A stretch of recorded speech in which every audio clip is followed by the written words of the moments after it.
Hello, everybody. I'm Dr. Michael Santucci, an audiologist at Sensaphonics, and I'm here with Steve Gustafson, who is one of the founding members and bass player for the iconic band 10,000 Maniacs.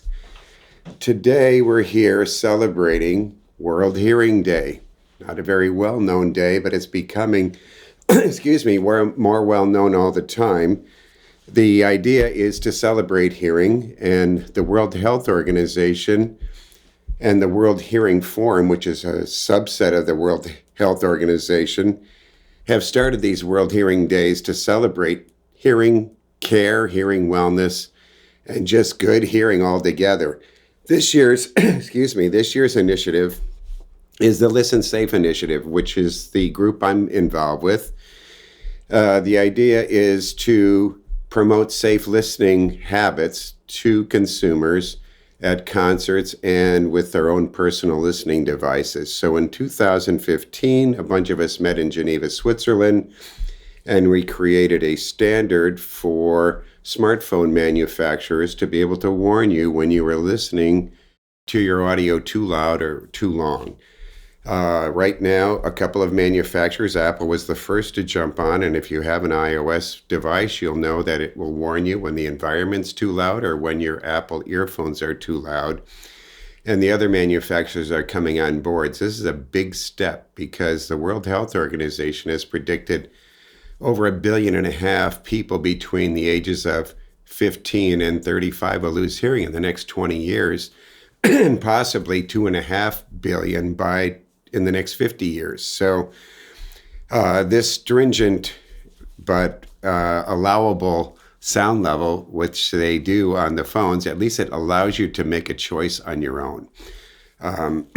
So that's what we're going today, is celebrating the new standard they have done for venues and clubs. And so instead of just forcing a sound level limit at every club and forcing audiences to maybe not enjoy the show as much, they're working with sound engineers and have created a standard that really works on better quality sound to give you a better feel and enjoyment of the show without turning it up too loud.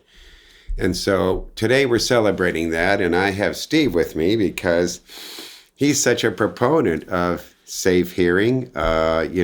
10,000 Maniacs currently on your 40th, am I right? 40th anniversary? Hard to believe, isn't it? 40, well, fantastic. And congratulations for 40 Thank you. years of success. Yeah. You're out doing shows. Are you guys doing these full big tours? Are you just kind of doing weekend warrior stuff, or what are you doing nowadays?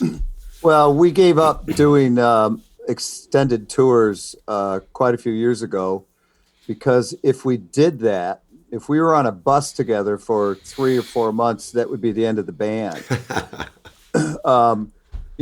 We all love each other, but being cooped up like that for any length of time is difficult. And since most of us are in their 60s and have families, and I'm going to be a grandparent in August, and we like our private time, and we put an emphasis on that. So for the most part, we tour extended weekends, unless maybe we're going to the West Coast or South America or something like that. It's I like to be home, and it's nice to go out and play shows and get the applause because that's what musicians really want. But at this point in our lives, 50 or 60 shows a year is enough. Yeah, I get that. So, speaking of staying at home, how did COVID affect everybody being home? I mean, we know at Sensaphonics there was no shows. We're a live audio, live concert company, so we suffered through that. But you guys, how did you guys adjust to not being on the road or playing out there? It was very weird because we'd been doing these 50, 60 shows, since probably, 40 years. But in the old days, we'd go out for months on end. But all of a sudden, it's this full stop. And, you know, I've got no problem being at home. I love it. Um, uh, but what it did, and we'd been sort of complaining for a while about not having the time or opportunity to write new material for like the last 5 years. And because when we do go home, we like to get away from each other to have our private time. And the pandemic sort of gave us that opportunity. And while we do have some serious germaphobes in our band, you know, who were afraid of germs before the pandemic, Hmm. they really stayed home. So And what kind of touring protocols did you guys do? Are you still doing to stay healthy? um, we started up again. We did 3 shows this past summer in June, and we did 4 shows in September, and they were all outdoor shows. And they all had their own state or protocols or venue protocols, which was a lot of social distancing, um, mask wearing, and and then in the fall, in October, November, we did 14 shows in clubs, and every venue but one required proof of vaccination. Um, a few required mask wearing, but a lot of the venues that we play at, like City Winery in Chicago, Hmm. they're dinner clubs. So people, you can't eat with a mask on and you can't drink with a mask on, but they all required people to provide proof. Um, the crew would wear masks when we were doing, the local crew was always wearing masks when we did sound checks. We were all vaccinated. We even insisted our bus driver would be vaccinated. And we made it through all that. No one got sick from any of that. Okay, well, let's get on to the subject at hand. Uh, when did you first become interested in hearing protection or keeping your hearing healthy? Uh, well, I was kind of a dumb young man, and when the band started, and we loved it loud, and we had no idea. We were ignorant of the fact. And we'd play shows, and our ears would ring for a couple days and it'd go away. And then um, when we started playing bigger venues, bigger stages, louder stages, I noticed that the ringing would last maybe a week and then go away. In 1993, I built my house and hammered all the nails using power tools, throwing lumber around, and that had a real ill effect on my Yeah, it's on the amazing ring. when you combine two different noise sources, right? Yeah, the hammering is such a quick, loud burst Yeah. of air pressure, and that really hurts. And then our, our guitar player died, and we didn't do much for a couple years, and we sort of restarted the band, and we didn't have much income, so I got a job at Jamestown Community College producing musicals, and that also included me being pretty much a one man show. I built the sets, I did some lighting Oh, design, I wow. sometimes ran audio, so the building of the sets was loud, and when the ringing wasn't going away, so I spoke with our sound engineer, David Hone, and said, we've got to do something about this. And he said, in your monitors, I know a place. This was about 2014. Um, and So you think it was the ringing, the tinnitus was the main motivator? oh, absolutely for me. Same as And I, for most bands that I see in my clinic, that's the tinnitus is what brings people in, even because it's a warning signal, and I think it gets everybody a little concerned.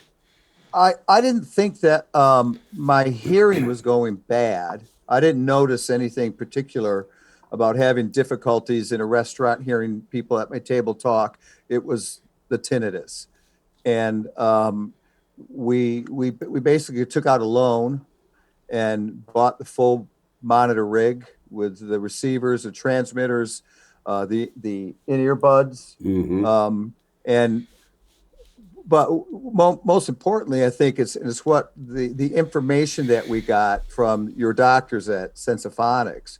When we were in Chicago, we went in for ear tests, and we were educated about our hearing, That's things so that I did. important because if you just go and get earplugs or ear monitors and you're not taught about the importance of hearing, how to use them correctly, and get a hearing check to find out a baseline and make sure that your hearing isn't getting worse using them, it really is a disservice. So, yeah, I you I agree, and we were thrilled to find Sensaphonics and to thank really you. get help and be educated about our hearing. That's great. Well, so how did that change going from in-ears to floor monitors to in-ear monitors? Did it, besides the lower sound levels, which you were getting to protect your hearing a little more, what else changed? Um, well, we're fortunate to have very good sound engineers, so we were getting really very pure sound um, for the first time ever. And what it did was the cacophony of noise on a stage with amplifiers and stage wedges. It's really sometimes hard then to hear yourself. So this battle starts going on. You start turning your monitor wedge up, and the keyboard player next to me starts turning his up, and it's hard to hear everybody. So what the in-ear monitors did is it cut out all that excess noise, and we could actually hear what we were each playing, and it made us better musicians. Yeah, well, that's why I started making in-ear monitors. It was this competitive monitoring. I would ask myself, why don't they just turn it down? And then I realized there's a drummer in the band. Yeah. And the drummer is necessary to make the thing sound good. It would be really boring if nobody ever had a drummer. So the drummers, but they make a lot of noise. It makes a lot of sound even when they're not banging them hard, and everybody has to be louder than that. So when they turn up their floor monitor louder, the person next to them or their amp louder is saying, wow, that's too loud for me. You better make. So it's all that more me thing. Give me more of Yes. me because I can't hear me. And of course, that's where the ear monitors come in. If you get some that isolate, ours really isolate, as you notice. So you don't have to worry about it. If they don't block as much, you're turning things up again. And we went a step further, and we don't even use on-stage amplifiers anymore. Everyone is direct, except for, of course, the drums are mic'd and the vocals are mic'd. But the bass, I just go right direct into the board. Our guitar players do that. The viola and the violin are electric; they go direct. The keyboards, the organ, the piano, they're direct. So our engineer, front of house engineer, kind of likes it because there's no excess noise on stage. And in fact, some of our audience members, if they come to one of our shows and they're sitting right in front of the stage, and the PA is above their heads, they're not, they're hearing drums and nothing else. Yeah. Well, that's the There's idea, no right? there's no other sound coming off the stage but drums. So that's good because it does have the secondary benefit for the audience. I've gone to shows where it's so very, very loud that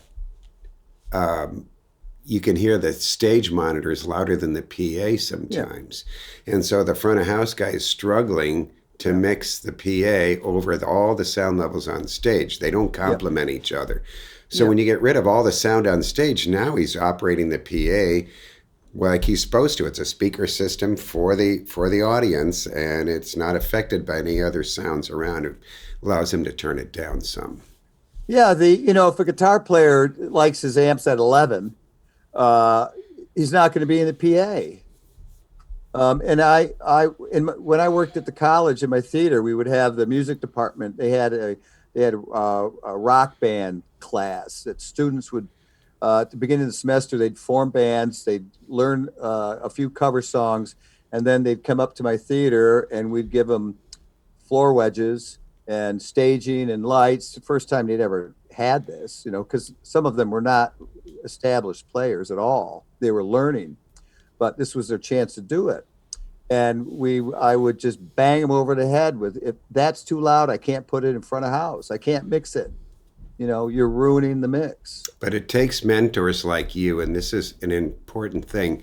What I see in my clinic, and I've seen about 40,000 musicians, the ones that show up, we don't do ads for anything. They come in because a bandmate or a teacher has said to them, you need to get earplugs like I use. And I think that's that's the most probably important referral source we get out there.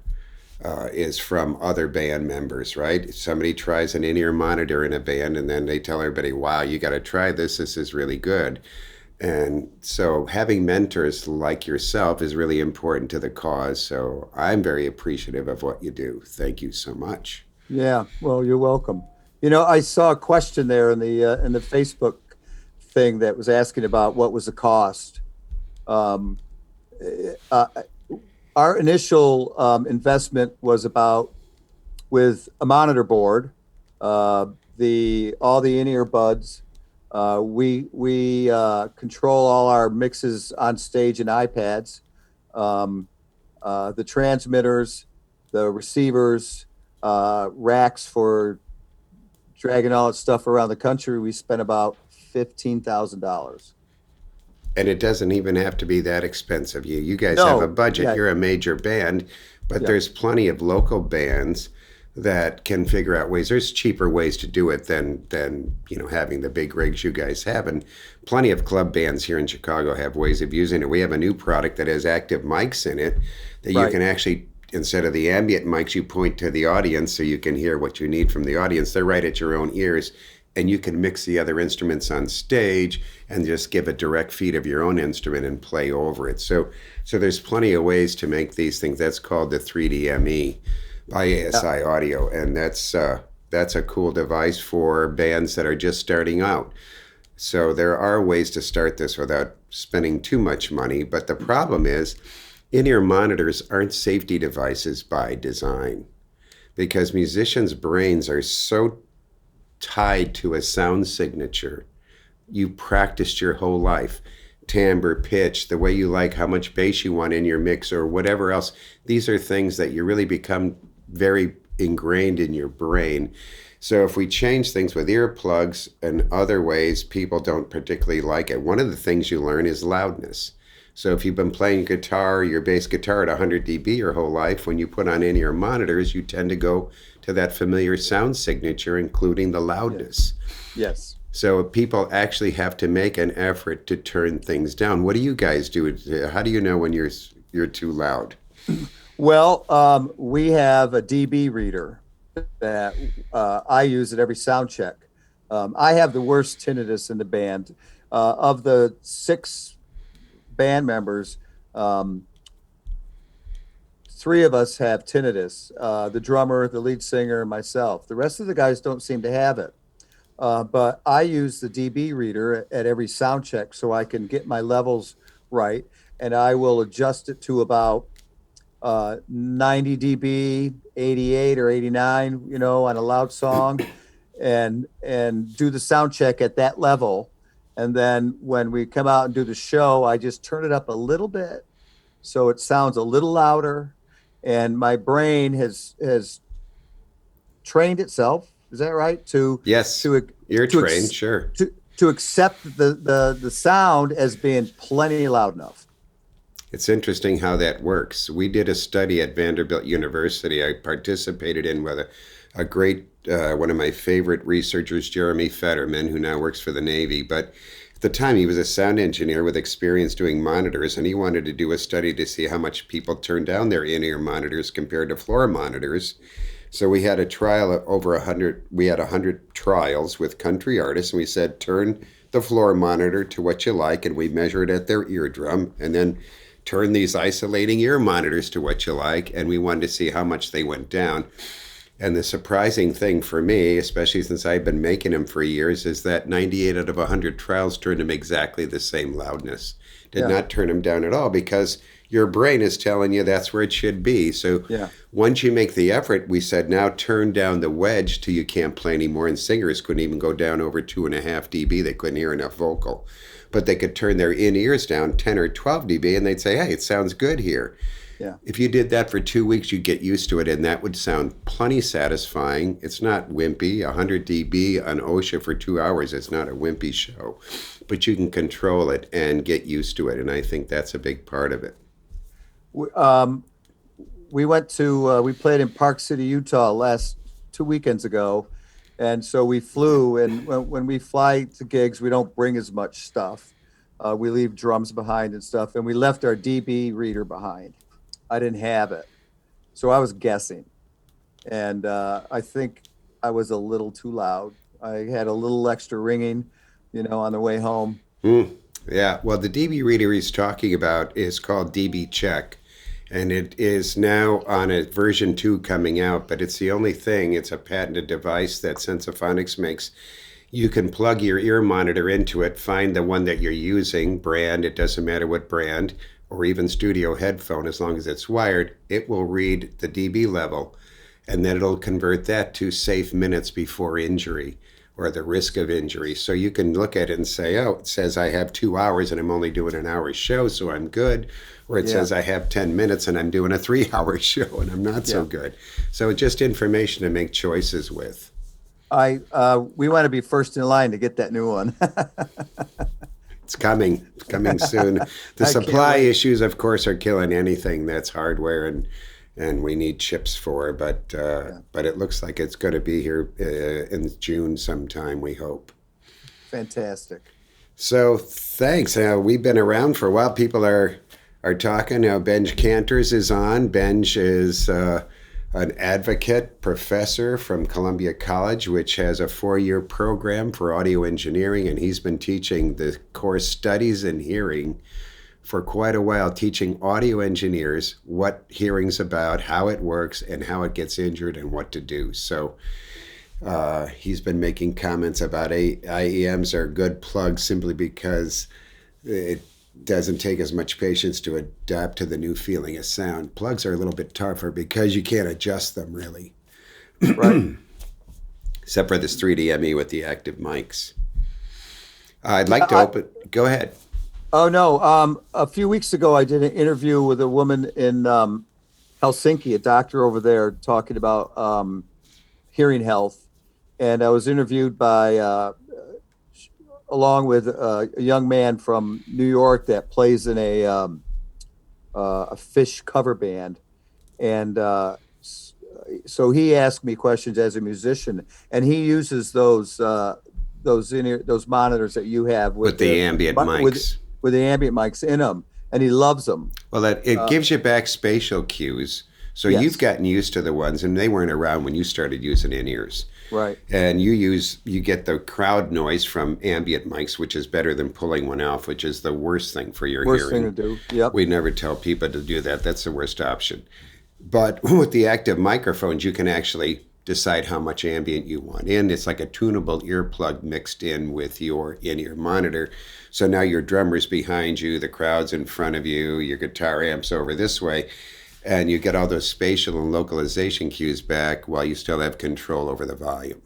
Right. Something Dave Grohl needs to get. That's exactly what he needs. No, seriously, when I saw his interview, and I'm not going to get too much into the weeds about that, but he could use something just like that. But if people have to make choices, and I'm a pro-choice person, I just like to bring the technology and information to all of you, including not just giant icons like yourself and your band, but we work with every band you can think of, from orchestras to pit orchestras to people working Broadway shows, DJs, band directors, startups, locals, big A-list and B-list bands like yourself, and everybody deserves the same kind of treatment. It's great. I think it's the choice we made and the investment that we made as a band helps with our longevity, I think. If we hadn't found this, we may not be still playing. I can say this publicly because he's allowed me to, and I never talk about anybody's hearing, but Dave Amato, the guitarist for Ario Speedwagon for the last 30 plus years, says that his career would have been over if he hadn't started using the in-ear monitors. He knew it because he was starting to get such bad ringing and other things that it saved his career. And I think there's a lot of people that certain things on stage that they do are helping them hear better or maintain hearing, or some things they're doing are making it worse. Well, part of the education that I received from you guys is other parts of my life when I wouldn't wear hearing protection, and I wish I would have known this when I built my house. Uh, when I mow the lawn, although I have the DB reader on my phone, and it's not too loud, but still, I put them in while I'm doing that. Doesn't hurt to put them in because who cares what your launmower sounds like, right? That's You're not right. really worried about the It, fidelity. it sounds like a 70s punk band. And also, like when I'm, uh, my tinnitus has made my ears very sensitive to loud, sharp noises. Dropping a plate on the marble floor in the house or the tile floor, it's loud and it hurts me. Um, I Many take my times that's something that we call it hypersensitivity. And what causes the tinnitus causes the hypersensitivity. So actually, the tinnitus doesn't cause it. It's oh, the okay. injury to the hair cells that causes both. Sometimes it's just one or the other. Sometimes it's both, and we hope it's neither for everybody. Yeah. The When I take my dogs for a ride in my truck and they're sitting with me in the cab and we're driving around country roads and they see an Amish buggy, they go bananas and start barking. I wear my earplugs when I do that, Good just thinking. because it's that loud, sharp noise. We love our drives together, and I don't want to stop doing that. But I prefer, wearing my other earplugs. I had a metal band that came in to see me, and they were all very proud of the fact that for 20 years they've been wearing hearing protection on stage every show. Wow. And then I asked them, "Do you guys shoot guns?" "Oh, yeah." "Do you wear Yeah. hearing Right. Don't. protection?" "Well, no, it's hunting." "Oh, do you ride a motorcycle?" "Yeah." "Do you wear hearing protection?" "No." "Do you work with Yeah. power tools?" "I've got a wood shop." "Okay." So, and they didn't think of it. Just like you, they went, "Oh, you're right. I should probably wear it then." Absolutely. So, I, the old question. Uh, if you had to lose one, your sight or your hearing, could you pick one? And being a musician, I need my ears. I need those small muscles, to do my job.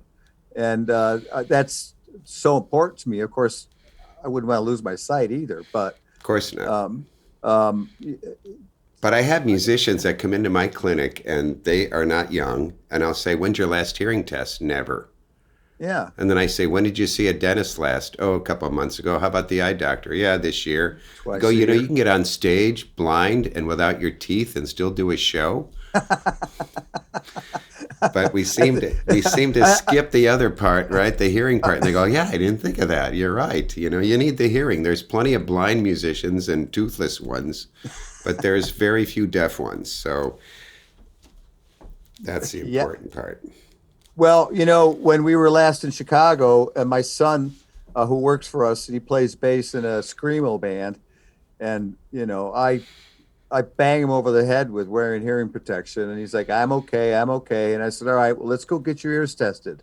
And last year, the last time we were in Chicago, he skipped it, and I dragged him this year, so he had a baseline of where his Hmm. hearing is. So, Hmm. even if it's 3 years down the road and he gets a hearing test, he knows where he was and where he is. Well, one of the And important things about hearing tests, and we try to say annually, because the octave band of sound that always gets injured first, it's 3,000 to 6,000 hertz because your ear canal adds more energy by its own resonance. So we see the same hearing loss pattern in somebody in the military, a logging mill, or a violinist in an orchestra, or a metal guitarist, right? So we all have that same, but it's always in an area outside of speech. And it's so gradual that you're yeah, not noticing the change. And that's the problem. People, if they don't get it checked often enough, it could be changing a couple dB a year. And in 5 years now, it's down 10 or 15 dB. yeah, And you're starting to notice it. It's too late it's because too this is a late. permanent injury. So Yeah. if you get your hearing checked more often, we can see, "Oh, it's still changing, Steve. We want you to go to a stronger, turn your ears down more," or whatever. Right. And Yep. those are the kind of things that keep people on top of it. Dr. Heather Malick, who is another audiologist that works with musicians, calls musicians small muscle athletes, right? Yes. That Yep. you're an That's what athlete, she you told go, me. "You're a small muscle athlete, and you got to have things checked out, including your hearing." That's right. Michael, I wonder about kids. I mean, that age group today that have these things in their ears all the time. Well, that was the You're World listening Health to music. Organization My thing. son Yeah, does, and you see people walking on the streets using these things, and I'll be on an airplane and someone will have them in. They're sitting maybe 2 seats over, and you can hear the music, that's right. from their ears in their ear, and you got to wonder how loud is that? It's got to be so Right. loud. Can we take Yeah. some questions? Anybody want to ask questions? I haven't been really reading the comments that much, but if you have a specific question for Steve or even myself, please. Anybody? I saw.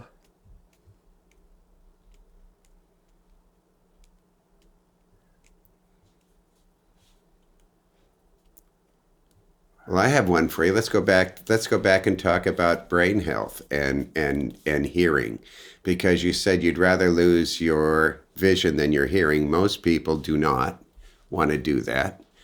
However, your brain, your auditory brain, is never sleeping. It's the only sense that doesn't sleep, right? When you go to sleep, they all turn off, but your hearing is still getting energy in from anything going on out there, whether it's your alarm clock, somebody breaking in, your baby crying.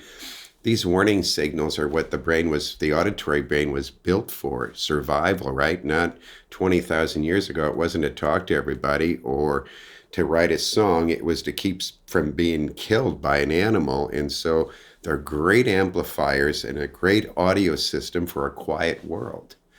And that's what this was developed. And so the auditory brain, there's no earlids, right? You're hearing information all the time, and it really needs to get all that. When it starts losing hearing and it's uncorrected, it starts taking from other parts of the brain, the vision. It'll start concentrating on somebody's lips instead of letting your vision look at what's going around you. And so the auditory brain always needs energy, and when it doesn't, the other parts of the brain start feeding it and taking away. And so there's a very high correlation between early dementia, early cognitive decline, and hearing loss, which is another reason that we want people to keep their hearing intact. Wow. That's kind of scary. What are your Maniacs tour plans? Oh, well, our agent is, still rescheduling shows that we had to cancel the last 2 years. We're trying to catch up with those. We've, in some of our weekend jaunts, we're going to be running through Ohio, Cleveland, Cincinnati, up to Three Oaks, Michigan. In April, we're going to be in Texas, playing Dallas, Austin, and Houston. At the end of April, we're doing a little tour on the East Coast through parts of Virginia and up into the Northeast, around Plymouth, Mass, and up there. And the agent's still sort of filling in some empty months. June, July, we're gonna be playing a real cool show in McMinnville, Tennessee, at the Cumberland Caves, 330 feet underground, which should be quite frightening. That sounds great, though. Yeah, I know. You know, we play where we're invited. Our band's not quite big enough these days to say, to go out and tour for a month or 2 months and say, oh, let's play in Des Moines on a Tuesday and sell 300 tickets or 500 tickets. We just can't do it. That's one of the other reasons we mostly play weekends, is because that's when Sure. people like to go out. So it's when people say, come play Orlando, and I said, well, we'd love to, but we need an invitation. And they say, well, I just invited you. I said, well, are you a promoter? Yeah, right. It's a financial thing too. Sure, of course. We have to wait for that to happen. And we've got a great agent, and he loves our band, and he works really hard for us. So we're not worried about it. We're going to be playing. Actually, our we're calling it our 40th anniversary homecoming dance here in Jamestown, New York, at the beautiful old Opera House, Reginald A. Civic Center, Reginald A. Center for the Arts. Cool. It's a 1,200 seat, gorgeous theater that we've played in many times. And sort of we don't play at home a lot. We try to make it special, not play too much. We make our money playing other places and bring it back here and spend it. So that'll be fun. Yeah, great. Play play for the home crowd. So there's It's somebody almost that was harder. somebody's asking, do you think that hearing tests should just be standard procedure for musicians? Yes, Yes, right? They should be a standard procedure. absolutely. And after, you wait the way you direct everybody in your band to the clinic, and I know that you're such a big advocate of it. Again, I tip my hat. I need more advocates like you in the music industry, influencers that want to convince other musicians and the audience that it's better to keep your hearing intact. You'll enjoy life a lot better. Well, Michael, like you said, I get my eye test every year. Um, you go to the dentist twice a year for cleaning, and why not? Right. Why wait till you're losing your hearing when you're 60 or 70 years old to go to an audiologist? Just seems to me. I mean, I didn't realize this. It took me, even as a musician, it took me a long time to get it into my head, and it was actually Heather who did that for Heather us. Malick, And yeah. Hmm. yeah, she's fabulous. She is. And um, I went to Cleveland. She moved from Chicago to Cleveland, and I went to visit a friend and go to see the Rock and Roll Hall of Fame. And she said, "Oh, you're gonna be in Cleveland. You want a hearing test?" And I said, "Yeah." She showed up at the hotel room. She did the hearing test for me. Cleaned and checked my ears, and it's great. And everyone should do it. Right. And there are many audiologists now that are working mobily like that with mobile hearing testing that's pretty accurate. In fact, one of the devices now really turns the test off when it's too loud in the environment to affect the results. So it already senses stuff. You can get some pretty accurate measurements. You don't have to go into a clinic. Although for me, they come into the clinic. We see lots of musicians at our clinic in Chicago, but here's somebody, does Sensaphonics do hearing tests, and how can I book an appointment? Go online, and yes, Ryan, we do lots of hearing tests. And in fact, I make everybody do a hearing test. They come to my facility and they say, I just want the ear impressions. I don't want the test. And I tell them I can send them to another audiologist that might do that. And they say, aren't you an audiologist? And of course I am. And I'm also a manufacturer, and I'd be glad to manufacture your plugs or ear monitors. But as a doctor, you're going to do things what the doctor says. And if you don't want to, you don't have to go to another doctor that might let you do what you want to do. But the test is part of it all. And I think it's an important part. You don't know what you're doing, if it's working. These earplugs, as good as they are not, they're still a compromise for musicians to try and play with them. Small compromise, but it still is, and a wind instrument player even worse. So are you going to take all those compromises and then not know if it's even working or not? And the only way you're going to know if it's working is to see if your hearing's changing in that area where it gets injured, 3,000 to 6,000. And so regular tests are really important. Which is where my hearing loss is. And I'm happy to say that from the last test 2-3 years ago to the recent test I took, my hearing hasn't changed.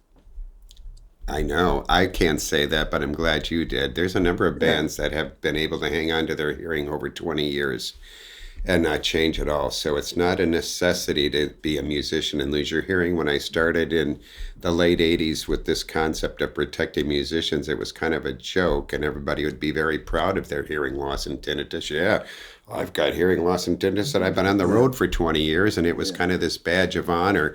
Yeah. But, an injury to your hearing for life is not a good price to pay to be on the road. You don't have to do it. If I could tell the audience that um,